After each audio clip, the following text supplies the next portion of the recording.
Yeyote yule ambaye anapitia huzuni, ana maumivu na hata pengine anahitaji faraja, kwa hakika tunasema anahitaji kuhurumiwa.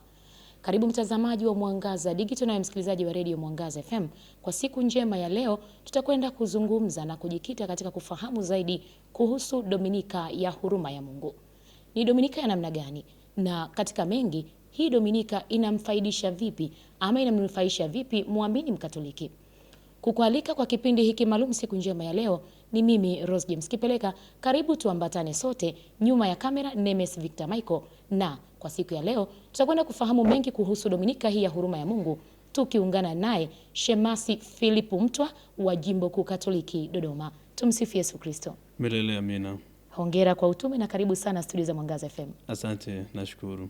Asante. Pengine kwa kuanza tumjuze mtazamaji wa Mwangaza Digital lakini pia msikilizaji, tunapozungumzia Dominika ya Huruma ya Mungu tunamaanisha nini hasa? Okay, asante. Tunapozungumza kuhusu Dominika ya Huruma ya Mungu, kwanza tutambue ni Dominika ya pili ya Pasaka, ambapo kwa namna ya pekee tunalikwa kutafakari juu ya huruma kuu ya Mungu. Lakini msingi wake hasa ni kutoka mafunuo aliyoyapata Mtakatifu Faustina wa Koloska, ambapo yeye alipata ufunuo juu ya kuitangaza huruma ya Mungu. Na hivi basi tunaposema kwamba Dominika ya Huruma ya Mungu, kwa kweli ni mwaliko wa pekee wa kuweza kuitafakari huruma ya Mungu katika hiyo siku. Sawa, tumekwisha sikia mara kadhaa Dominika hii pia inaitwa Dominika Nyeupe. Sahihi. Pengine ni kwa nini Dominika Nyeupe, lakini pia kiliturujia pengine siku hiyo kama ni mwadhimishaji anavaa vazi la rangi nyeupe, au ndio sababu hiyo ya msingi ya kuita Dominika Nyeupe? Okay. Dominika hiyo inaitwa pia Dominika Nyeupe, si kama jina mbadala wa Dominika ya Huruma ya Mungu. Isipokuwa katika historia ya kanisa hapo mwanzoni kabisa ilikuwa kwamba usiku au Jumamosi ya Vigilia ya Pasaka, na ndivyo ambavyo ni desturi hata kwa sasa, kwamba katika mkesha wa Pasaka ile Jumamosi basi huwa kuna ubatizo wa katekumeni. Na katika ubatizo basi kuna katika ile madhehebu ya ubatizo kuna wakati ambapo yule mbatizwa anavalishwa kitambaa cheupe, ambayo ni ishara ya usafi au kuonesha kwamba amekuwa kiumbe kipya na amezaliwa upya ndani ya kanisa. Sasa katika desturi ya zamani ilikuwa kwamba kile kitambaa walikuwa wanavaa wale wabatizwa wapya, Wakristo wapya walikuwa wanavaa kile kitambaa kwa kipindi cha wiki nzima, kutoka ile usiku wa mkesha wa Pasaka, na kile kitambaa kilikuwa kinatolewa siku ya Dominika ya pili ya Pasaka. Kwa sababu kitambaa kile ni cheupe, basi ndio maana kinaitwa Dominika Nyeupe. Lakini sasa kwa nini tunaihusisha Dominika Huruma ya Mungu na Dominika kwamba ni Dominika iliyo nyeupe? Ni kwa kweli msingi wake tunakuja pale mwaka 2000 ambako Mtakatifu Papa Yohane Paulo wa pili alitangaza rasmi kwamba Dominika ya Huruma ya Mungu iadhimishwe Dominika ya pili ya Pasaka. Kwa hiyo katika muktadha huo basi ndio tunakutana na Dominika Nyeupe, ambayo katika historia ya kanisa ilikuwa kwa muda mrefu tayari. Ndio kwa hiyo ndio maana tunazungumzia vitu viwili, kwamba Dominika ya Huruma ya Mungu au Dominika Nyeupe. Lakini pia yapo sababu zingine ambazo zinatolewa, ni kwamba ukitazama ile picha ya huruma ya Mungu kuna miali miwili pale mikubwa. Ndio. Kuna mwali mwekundu ambao unaonesha damu ya Kristo, lakini vile vile mwali mweupe ambao unawakilisha maji. Na tutakumbuka katika kipindi cha Pasaka tulikuwa tukitafakari, mmoja ya tafakari ni ile kwamba baada ya Bwana wetu Yesu Kristo kuchomwa mkuki katika ubavu vilitoka maji na damu, ambavyo hivyo vinaashiria huruma ya Mungu, manake ni sadaka ambayo Kristo alitoa kwa ajili yetu sisi wanadamu.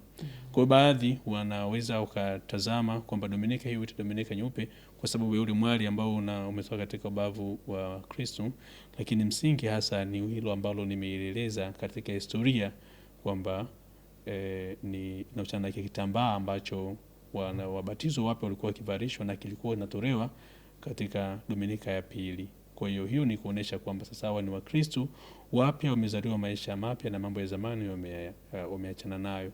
Kwa hiyo tunafahamu nyeupe inaashiria usafi.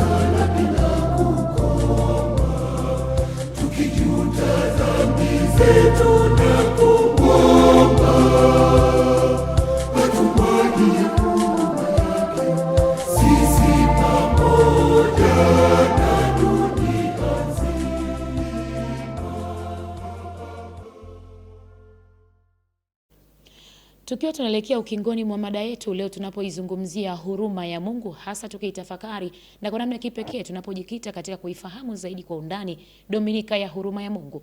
Nikukaribishe tena mtazamaji wa Mwangaza Digital na wewe msikilizaji wa Radio Mwangaza FM.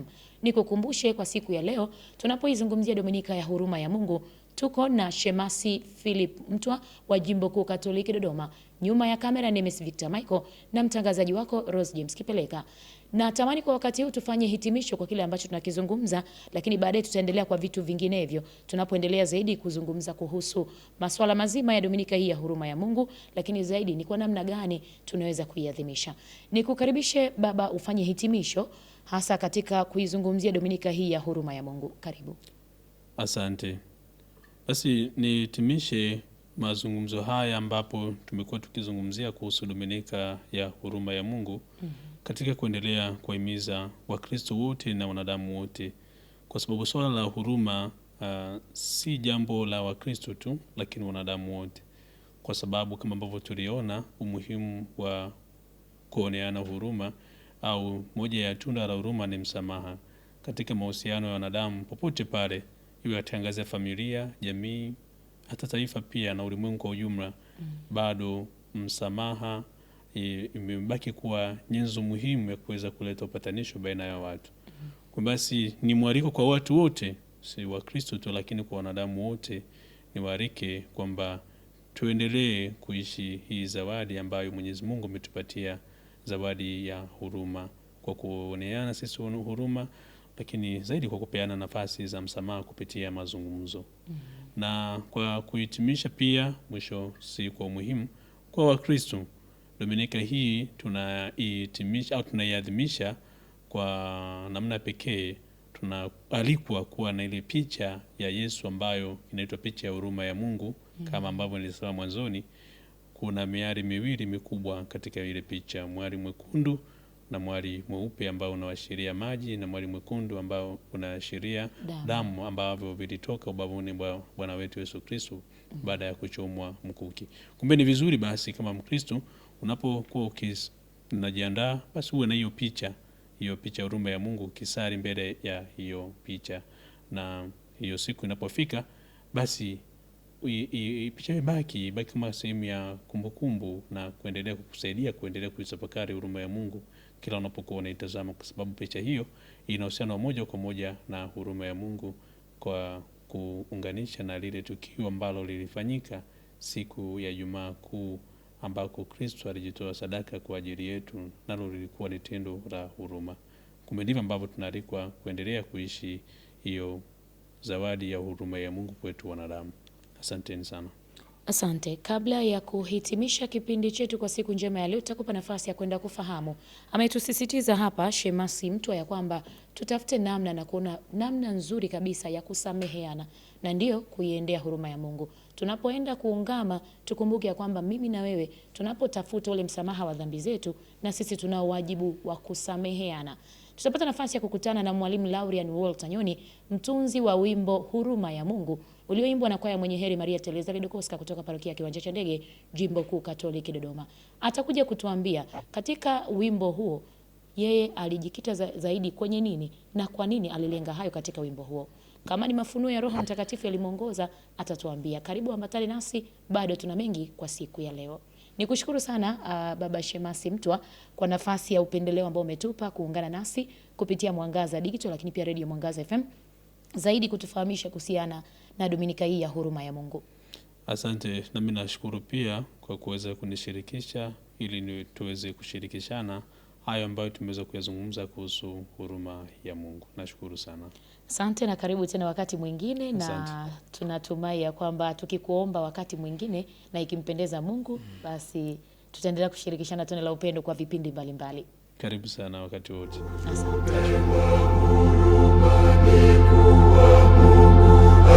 Anatupenda sote bila kujali uzito wa dhambi zetu,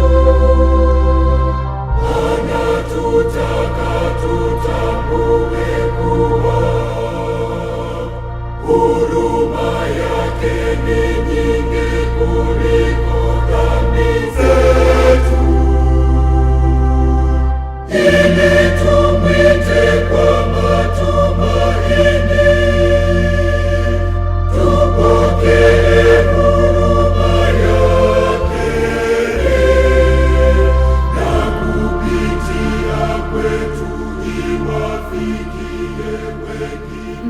baada ya kuzungumza na Shemasi Philip Adrian Mtwa wa Jimbo Kuu Katoliki Dodoma kuhusu Dominika ya Huruma ya Mungu, nilikupa dokezo ya kwamba tutaungana na mtunzi mahiri lakini pia mwalimu kutoka kwaya ya Mwenye Heri Maria Teresa Lidokoska. Yeye anafahamika kama Mwalimu Laurian Walter Nyoni, mtunzi wa wimbo unaofahamika kama Huruma ya Mungu.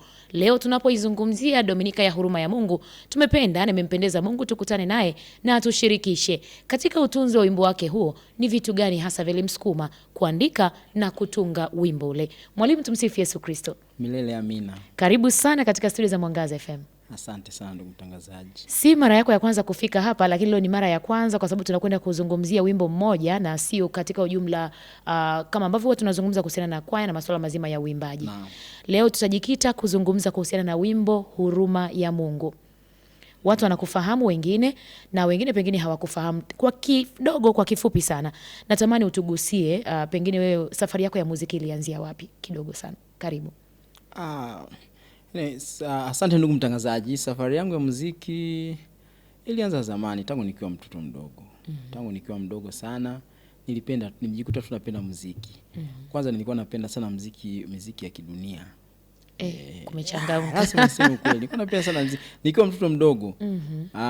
Unajua mimi nilizaliwa hapa Dodoma mjini kabisa. Kwa hiyo maeneo ambayo niliyokulia kulikuwa na hizo varangati za mambo ya muziki. Kwa hiyo nakumbuka sana katika utoto ule nilikuwa napenda sana muziki ya mwanamuziki anaitwa Yvonne Chakachaka. Hiyo mfano, alafu na muziki mingine ya kutoka ya nje pia. Ya kucheza kwa kuslide. Tulikuwa tunafanya hivyo zamani. Kwa hiyo nilikuwa napenda sana hiyo na hata rafiki zangu, lakini nikaja kuvutiwa sana na muziki wa kanisani katika udogo ule. Katika udogo ule nilivutiwa sana na muziki wa kanisani, kawa napenda. Kwa hiyo hata nilipokwenda shule nilibahatika sana. Nilisoma shule ya msingi, kulikuwa na somo la muziki. Shule ya msingi Kaloleni. Kulikuwa na somo la muziki. Japokuwa sikusoma kwa muda mrefu, baadaye nikahamia nyumbani Songea. Kule nilipoenda kusoma elimu ya sekondari pia nikakutana na somo la muziki. Kwa hiyo nikaopti somo la muziki, nikaacha kusoma physics, nikachukua muziki kuanzia form 1 mpaka form 4. Kwa hiyo ile sasa ilikuwa katika upana wake. Ina mambo mengi. Mimi nikachagua tu muziki mtakatifu. Lakini ningeweza kwenda kwenye sehemu nyingine yoyote ile. Kwa pengine saizi tungekuona huko kama ni kwenye bongo flavor na kwingineko. Yote vile, kwa sababu hiyo hata sasa hivi ukiniletea ukiniambia nikutungie wimbo wa bongo flavor wa kwenda wa kidunia kabisa, naweza kabisa. Na unatunga kabisa vizuri tu. Lakini sasa nimeamua kwanza kumwimbia Mungu. Ni mwaka gani hasa ulianza rasmi kuandika na kutunga nyimbo? Rudia tena samani. Ni mwaka gani hasa ulianza wimbo wako wa kwanza wa kikanisa ambao uliuandika? Wimbo wangu wa kwanza niliutunga bado nikiwa mdogo, nikiwa ndio niko sekondari, wakati ndio nafanya mazoezi. Kwa hiyo kwa mwaka kama sikusei mwaka 95 hivi. Mwaka 95 nilitunga wimbo wangu wa kwanza kabisa. Sawa, pengine tukirudi sasa katika tungo zako ambazo umekwisha kuzifanya mpaka sasa. Na nimejaribu kufuatilia baadhi ya nyimbo zako, lakini nikija kwenye wimbo wa Huruma ya Mungu, ninaona katika mtindo wa tofauti kidogo. Pengine kwako wewe kama mtunzi, ukilinganisha na nyimbo zako ambazo tayari umekwisha ziandika, ambazo zimekwisha rekodiwa, na nyingine ambazo bado pengine unaziandika ambazo zinaimbwa tu kanisani, kuna tofauti gani kati ya wimbo huo na hizo nyingine? Tofauti ipo kwa maana kwamba ule wimbo kama unavyoitwa wenyewe, unavyojinasibu wenyewe kwamba ni huruma ya Mungu. Kwa hiyo hata unapoimba inabidi uwe tofauti kidogo, kwa sababu kumbuka tunaomba huruma ya Mungu. Sasa unapoomba huruma ya Mungu inabidi uwe katika hali gani? Inabidi uwe katika hali ya utulivu fulani hivi. Kwa hiyo hata ule wimbo wenyewe ukiusikiliza au ukiuangalia au hata mwenyewe ukiuimba, moja kwa moja utakuvutia kwamba lazima uimbe ukiwa katika hali ya utulivu, tofauti na nyimbo nyingine. Kwa hiyo hakutakuwa na kashikashi za kusema utacheza sana au utarukaruka, utapiga ngoma hivi, hapana. Pale unaomba huruma ya Mungu, na tunapoomba huruma ya Mungu tunapaswa kuwa wanyenyekevu. Nini kilikusukuma kuandika wimbo huo wa Huruma ya Mungu? Ni kwamba tunahitaji bado, yani katika maisha ya mwanadamu miongoni mwa vitu ambavyo tunavihitaji sana ni huruma ya Mungu, kwa sababu sisi hatujakamilika. Kwa hiyo tunapomuomba huruma ya Mungu, maana yake tunaomba Mungu atusamehe tu hata kama hatustahili. Wakati mwingine hatustahili kabisa, lakini inabidi tu, na Mungu yeye kwa kawaida yupo hivyo, huwa anasamehe tu pasipo kuangalia kwamba tunastahili au hatustahili. Kwa hiyo sasa sisi lazima tuombe huruma ya Mungu wakati wote. Unajua kuna kutubu dhambi, lakini pia kuna kuomba huruma ya Mungu. Unajua vitu viwili ni vitu viwili vinaenda pamoja, lakini vinatofautiana kidogo. Unaposema kutubu dhambi, manake unaacha, yani umeamua kwamba bwana, mimi huwa nafanya dhambi 1 2 3, sasa nimeamua kuziacha hizo dhambi. Hapo unafanya nini? Unatubu dhambi. Lakini kuomba huruma ya Mungu ni kumlilia Mungu sasa akusamehe. Kwa sababu unaweza kaacha dhambi alafu ukakaa tu kimya, lakini unamlilia Mungu sasa ufanye nini? Akusamehe. Kwa hiyo Mungu, wakati wote sisi tunapaswa kuomba huruma ya Mungu. Kwa sababu gani? Tukiomba huruma ya Mungu pia tunaamini kwamba tunaweza tukapata neema nyingine hata sisi kuweza kuwasamehe wengine pia. Sawa, wapo ambao hutunga wimbo ama nyimbo kulingana na hali wanayokutana nayo kwenye safari ya maisha. Mwingine anaweza akasema mimi nimetunga wimbo huu, nilikuwa napitia kipindi kigumu 1 2 3. Pengine kwako katika huruma ya Mungu kuna kipindi chochote ambacho ulikuwa unakipitia, ama kuna tukio gani la muhimu na la kipekee ambalo lilisukuma utunzi ule? Asante ndugu mtangazaji. Nafikiri labda pengine ni mlolongo wa matukio, series nasema ni mlolongo wa matukio. Kabla ya huruma ya Mungu kuna wimbo niliwahi kutunga, unaitwa Moyo wa Kusamehe. Unaona sasa? Kwa hiyo vile vinaendana. Moyo wa kusamehe, alafu then baadaye ikaja huruma ya Mungu. Huruma ya Mungu kwamba inabidi tu moyo wa kusamehe, kwamba sisi wenyewe inabidi tufanye nini? Tusamehe. Tusamehe tu. Wanapotukosea wenzetu tufanye nini? Tusamehe tu bila kujali kwamba tumekosea kwa kiasi gani. Unaona? Lakini katika ule wimbo Moyo wa Kusamehe, kuna uwezo, unapotunga wimbo uwezo ukatunga vitu vyote. Kwa hivyo baadaye unajua kwamba unajua kumbe kuna huruma ya Mungu. Tunapaswa kuomba huruma ya Mungu. Hata ile huruma ya Mungu tukiipata ipasavyo kabisa tukaiomba, basi kumbe hata ule moyo wa kusamehe utafanya nini? Utakuwa unafanya vizuri. Kwa hiyo kumbe kuna muunganiko kati ya hivyo vitu viwili. Kwa hiyo ni kweli kunakuwa na matukio ya kibinadamu yapo mengi. Kwa hiyo katika unapopitia matukio 1 2 3, basi unaona kwamba hapa hili bila huruma ya Mungu hapa sitoboi, sivuki. Naam. Natamani ningekuuliza ni tukio gani ambalo kwako ulilipitia ukasema hapa kwa kweli bila huruma ya Mungu sintoweza?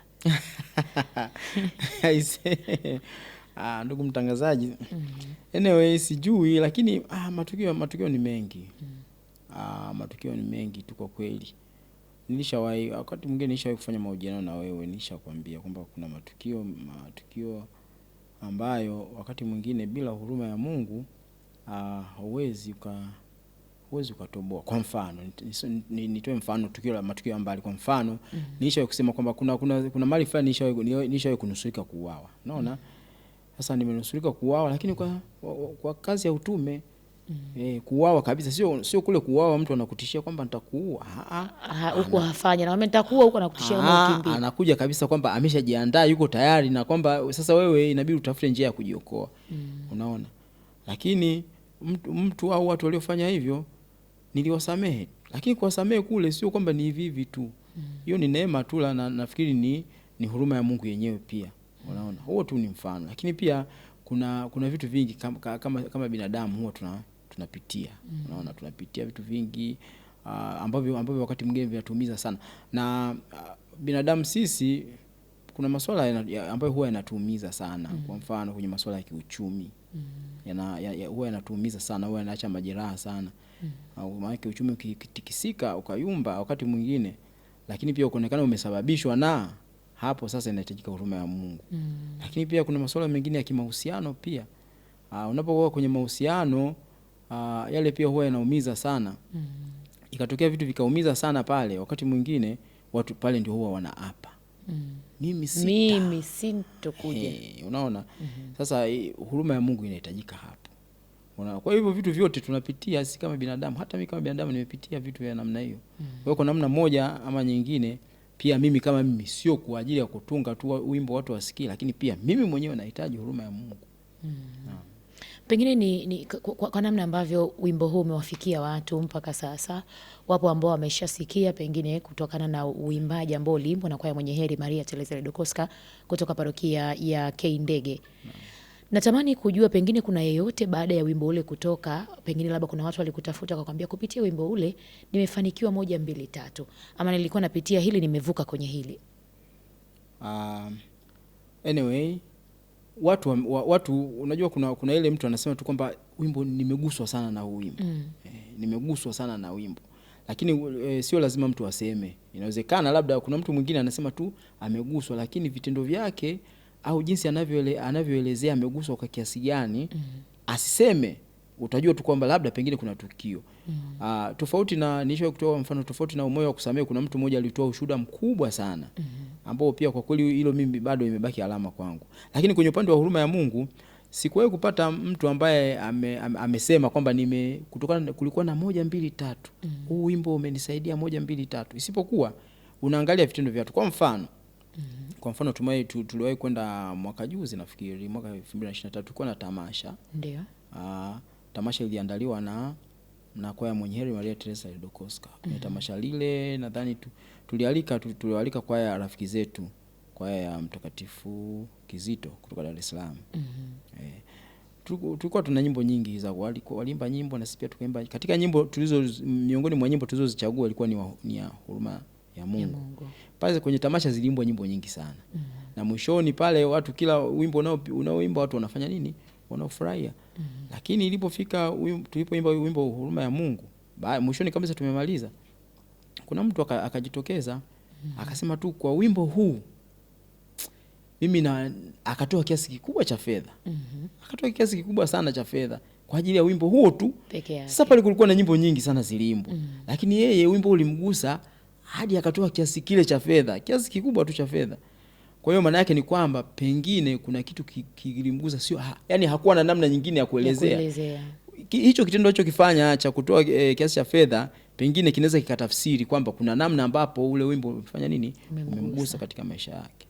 Sawa, nikirudi kwako kama mwalimu, kama mtunzi, lakini pia kama muimbaji, ni sehemu gani ya wimbo huu wa huruma ya Mungu unaipenda? Na ninatamani katika namna ya uimbaji, kwa sababu ni mwalimu anasema askari muda wote lazima ajitayarishe, utuwasilishie na watazamaji wa Mwangaza Digital pia wapate kuona mtunzi wa wimbo huu, maana wakati mwingine watunzi hamkumbuki nyimbo zenu.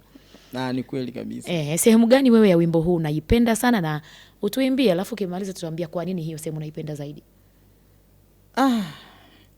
Sijui sasa nisemeje. Unajua sasa hivi inawezekana kweli, ndugu mtangazaji, kwa kweli hapo unanitega. Wimbo inawezekana kweli samani, inawezekana kweli ukawa ukapenda sehemu tu ya wimbo. Una mwili wako alafu ukasema katika mwili wangu kuna kiungo kingine naona hakiko sawa. Inawezekana napenda kote, lakini kuna sehemu napenda zaidi. Anyway, wimbo ni sehemu zote za wimbo, kwa sababu ule wimbo kwanza ulivyokaa ni wimbo wa moja kwa moja. Japokuwa kuna sehemu chache tu unajirudia, tofauti kwamba nyimbo zinakuwa na kitikio na mashairi, kitikio na mashairi, lakini wenyewe haujaenda kwa mtindo ulivyoanza, umeenda mpaka mwisho. Sasa ule wimbo katikati una mabadiliko. Kwa mfano umeanza kwa nguvu, afu na sehemu fulani umeenda umepoa kabisa, tunaimba kwa kuburuza.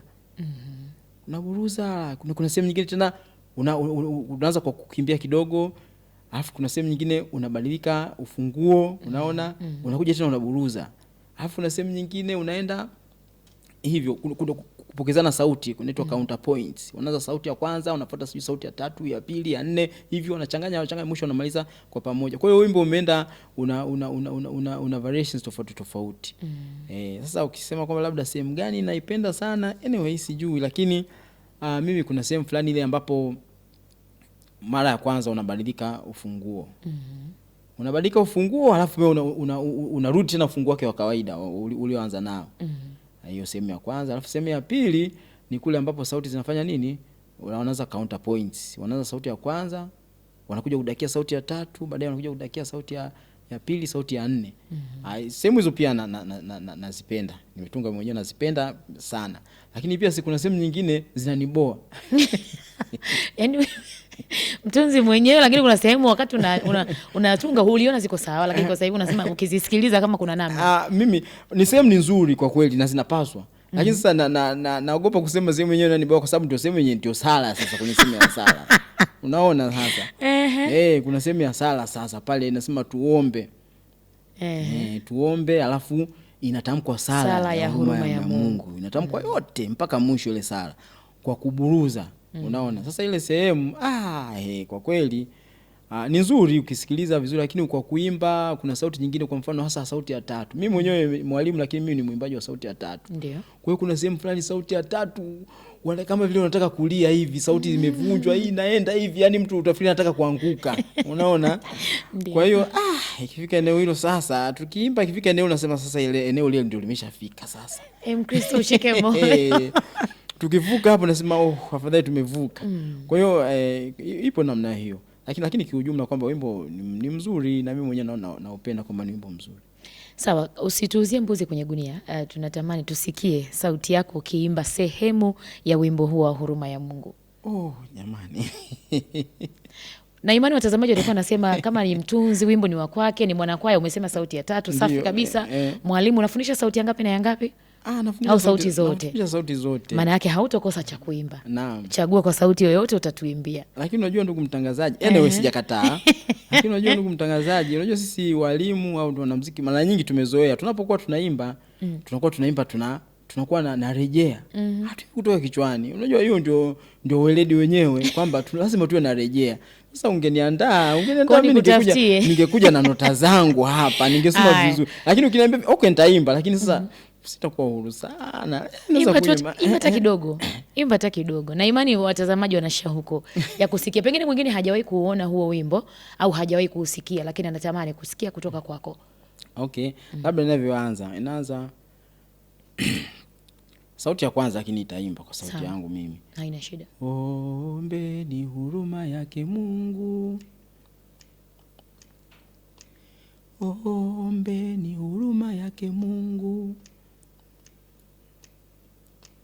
Anatutaka tumkaribie kwa sala bila kukoma, tukijuta dhambi zetu na kumwomba, atumwagie huruma yake sisi pamoja na dunia nzima. Safi sana. Kwa nini uliweka maneno hayo? Mwishoni umetuambia kuna sala sasa ile ya huruma ya Mungu. Mwanzoni unasema ombeni huruma yake Mungu, atumwagie huruma yake sisi pamoja na dunia nzima. Naam. Sisi tuombe. Unajua kuomba maana yake tunapozungumzia swala la kuomba, wote tunapaswa kuomba. Lakini pia tujue kwamba kuna watu wanaitwa waombaji. Unaona? Kwa hiyo sisi tunajiweka katika kundi la nini? La waombaji. Lakini kuna watu wengine wao pia hawafanyi nini? Hawaombi. Unaona, hawaombi. Kwa hiyo sisi yale maombi tunayopeleka yawahusishe na hata wale wengine ambao hawaombi. Kwa hiyo sio hatujiombei sisi wenyewe na wengine pia ambao hawajafanya nini? Hawaombi. Kwa hiyo sisi kama waombaji hatujiombei sisi wenyewe peke yetu, tunaombea na wengine ambao pia wao sio waombaji. Sawa, wimbo wa huruma ya Mungu uko ndani ya albamu ya Mifupa kutoka kwa kwaya ya Mwenye Heri Maria Teresa Ledokoska. Pengine kuna namna yoyote umewahi kujilaumu kwa nini uliwapa wimbo huo kwa Ledokoska, au kwa sababu ulikuwa sehemu ya familia yao?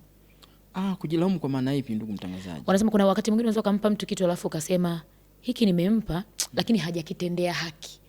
Ningempa fulani pengine angekitendea haki zaidi. Okay. Nashukuru hilo. Kwa kwaya Mwenye Heri Maria Teresa Ledokoska sijajilaumu kwa kweli. Kwamba wimbo waliutendea haki vizuri sana, waliimba vizuri, sauti nzuri kabisa. Pamoja na kwamba wimbo ulikuwa ni mgumu sana, lakini pia hata kwenye video yao ilikuwa imetoka vizuri. Kwa hiyo kwa ujumla waliutendea haki kabisa. Kwa hiyo wala sikuweza kujutia. Mlitumia muda gani kujifunza mpaka ukakamilika? Kwa sababu umetoa tahadhari mwanzoni wakati unazungumza kuna vipengele lakini pia ni mgumu. Wimbo huu tulitumia takriban mwezi mzima kujifunza wimbo. Naposema mwezi mzima simaanishi kwamba ni kila siku 30, hapana. Yaani siku zile za mazoezi tunakuja na tuna maandalizi mengine. Kwa hiyo tukijumlisha ilikuwa ni hadi uimbwe vizuri inavyotakiwa ni baada ya mwezi. Na ule wimbo ulikuwa kwa mara ya kwanza ulikuwa ni kwa ajili ya mashindano. Ulikuwa wimbo wa mashindano. Tulipewa tuende kwenye mashindano ya kwaya ambayo yaliandaliwa na Radio Mwangaza na St. Gaspar Hotel. Kwa hiyo walitoa theme kwamba wimbo wa huruma ya Mungu. Kwa hiyo mimi nikapewa ile jukumu, nikaandaa ule wimbo. Kwa hiyo pamoja na kwamba umekaa vile kwa sababu pia ya mashindano. Unapoenda kwenye mashindano basi natakiwa kama umeambiwa uandae wimbo wa mashindano kunatakiwa kuwa na upekee fulani hivi. Na ule wimbo inabidi uwe na hadhi ya mashindano. Unaweza kuimba tu mashairi, kitikio, hapana. Kwenye mashindano majaji wanaangalia vitu vingi. Kwa hiyo ule wimbo ulikuwa umekava vitu vingi sana ambavyo majaji wanaweza kufanya nini? Wakaangalia. Kwa sehemu nyingine sauti inabidi zipande, sauti zishuke. Sehemu nyingine si ufunguo unabadilika. Kwa hiyo vyote vionekane kwenye muziki, lakini pia ionekane wanakwaya wanafanya vile kama ilivyoandikwa. Kwa hiyo pale inampa uhuru sasa yule judge anaweza kujua kwamba hapa wameutendea haki wimbo. Akatoa alama kulingana na jinsi wimbo ulivyo. Kwa hiyo mara ya kwanza ule wimbo ulikuwa kwa ajili ya mashindano. Ulikuwa wimbo kwa ajili ya mashindano. Na ilikuwa mwaka 2015 kama hicho. Ilikuwa ni kwa ajili ya mashindano. Kwa hiyo baada ya mashindano na kweli sisi kwaya ilifanya vizuri. Kwa hiyo tulishinda kupitia ule wimbo tulishinda. Baada hapo tukaendelea kuimba. Kwa hiyo ikaonekana kwamba ni wimbo ambao unapendwa. Kwa hiyo ilipofikia wakati tumesema kwamba tunataka turekodi, basi tukasema na huo pia tufanye nini? Turekodi na ulirekodiwa vizuri. Sawa, katika utunzi wapo ambao ukitaka nikutungie wimbo, kwa mfano mimi Rose nikasema nina kwaya yangu labda ni ya Muungurumo wa Sifa au kwaya kutoka Radio Mwangaza, tunatamani kurekodi wimbo. Katika zile nyimbo ambazo tunatamani turekodi, tunaomba wewe kama mwalimu pia uwe sehemu ya ambao watatutungia nyimbo zetu. Mwingine anakuambia mimi ili nikutungie wimbo nahitaji shilingi labda 500, mimi nahitaji shilingi 600, mimi nahitaji 100, au mimi nitawatungia wimbo lakini mnaweza mkanipa labda ile ya karatasi na kalamu. Kwako ikoje? Kwangu mimi na nimeshawahi kusema mara kadhaa, kila mmoja na falsafa yake. Kwangu mimi sijaweka masharti hayo kwa kweli, na wala sikupendelea sana kuweka masharti hayo. Mimi lakini binafsi kwa sababu nasema kwamba mmepewa bure, toeni bure. Lakini ninaposema hivi simaanishi kwamba ile kusema kwamba inahitaji ilipiwe kiasi fulani ni dhambi, hapana. Kwa hiyo mimi kwangu naona niko sahihi. Sijaweka vigezo na masharti hayo.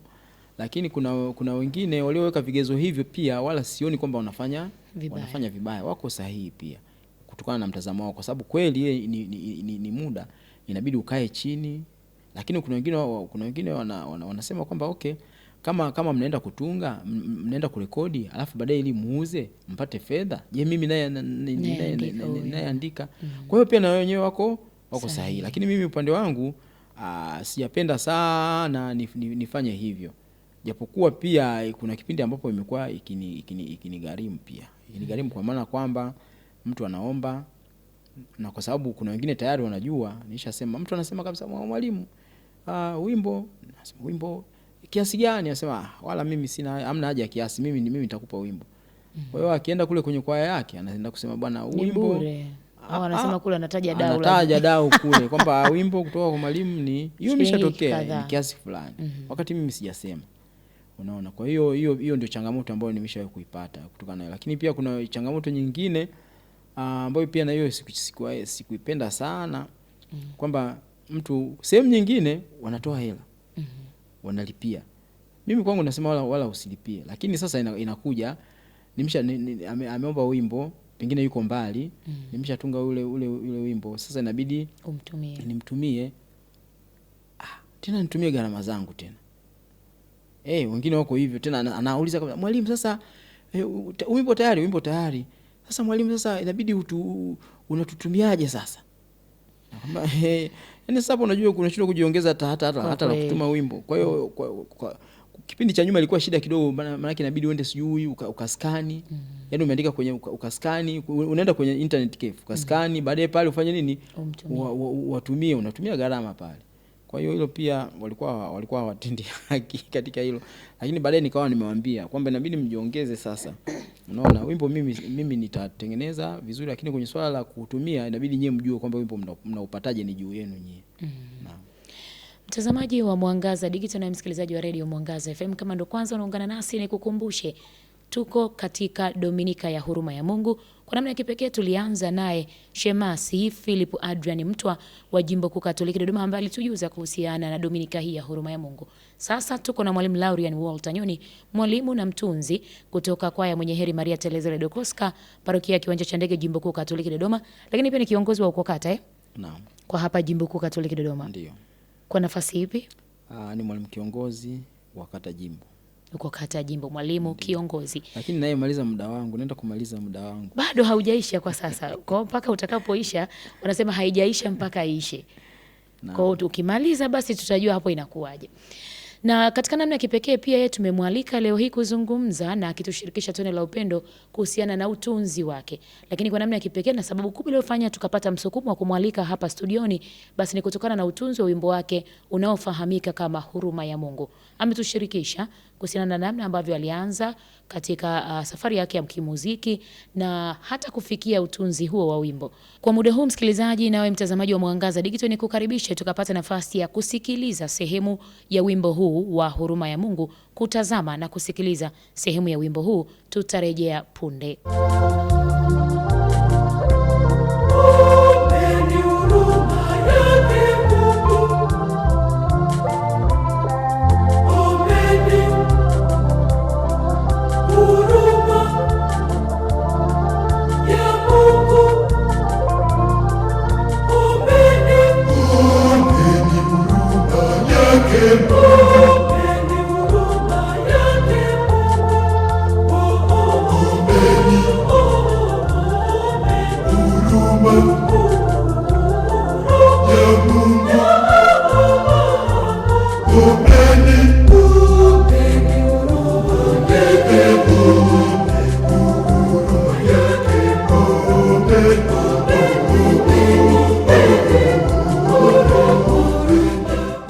Mara baada ya kurejea kutoka katika mapumziko mafupi, tafakari ambayo umeisikiliza inafahamika kama Huruma ya Mungu, ikiwa ni uimbaji wa kwaya ya Mwenye Heri Maria Teresa Ledokoska kutoka parokia ya Kiwanja cha Ndege, Jimbo Kuu Katoliki Dodoma. Utunzi wa Mwalimu Laurian Walter Nyoni ndani ya albamu inakwenda kwa jina Mifupa.